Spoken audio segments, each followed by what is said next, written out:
চিতল মাছের মুইঠাগুলোকে আমি এরকম করে কেটে নিলাম।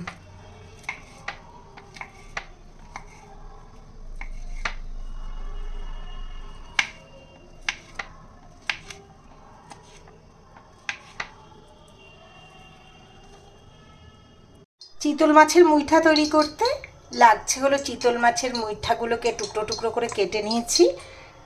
আগে আমি প্রিপারেশানের একটা ভিডিও করেছিলাম, সেটা দেখে নিলেই হবে, অথবা আমি রিপোস্ট করে দেব। আর আলু নিয়েছি, টমেটো নিয়েছি, লঙ্কা বাটা নিয়েছি, জিরের গুঁড়ো নিয়েছি, ফোড়নের জন্য জিরে আর লবঙ্গ, এলাচ।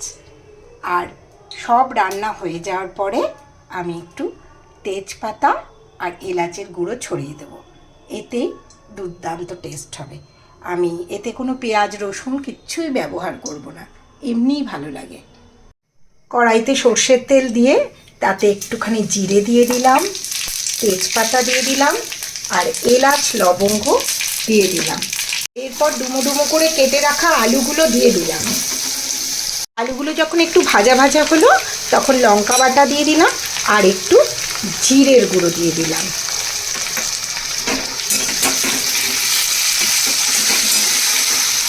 এরপর একে একে নুন, হলুদ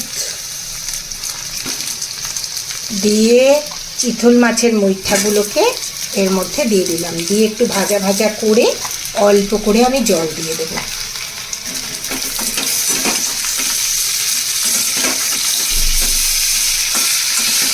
যেহেতু মুইঠাগুলো তৈরি করার সময় আমি জিরে, আদা, এলাচের গুঁড়ো সব কিছু দিয়ে নিয়েছিলাম, যার জন্য এটাকে খুব বেশি ভাজার দরকার নেই। একটু এভাবে একটু ভাজা ভাজা করে জল দিয়ে দিলেই হবে।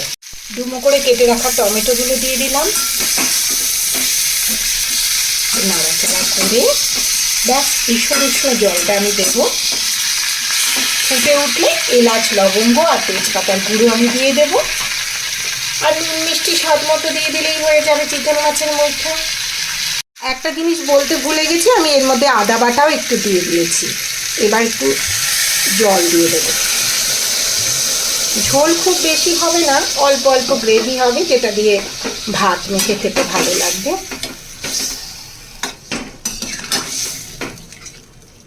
আর একদিন আমি করেছিলাম, সেটা করেছিলাম পোস্ত, কাজু বাটা আর পেঁয়াজ ভেজে বেটে করেছিলাম, সেটাও দুর্দান্ত হয়েছিল খেতে। এটাও ভালো লাগে। এখন একটু গরম পড়ে গেছে তো এরকম পাতলা ঝোলটাই ভাল লাগবে, মানে হালকা মশলা দেওয়া ঝোল। ঝোল ফুটে উঠেছে, এবার অল্প একটু এলাচ লবঙ্গের গুঁড়ো দিয়ে দিলাম, দিয়ে একটু নাড়িয়ে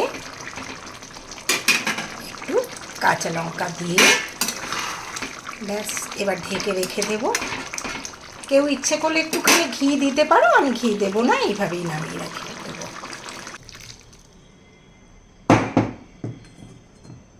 তৈরি হয়ে গেল সুস্বাদু চিতল মাছের মুইঠা।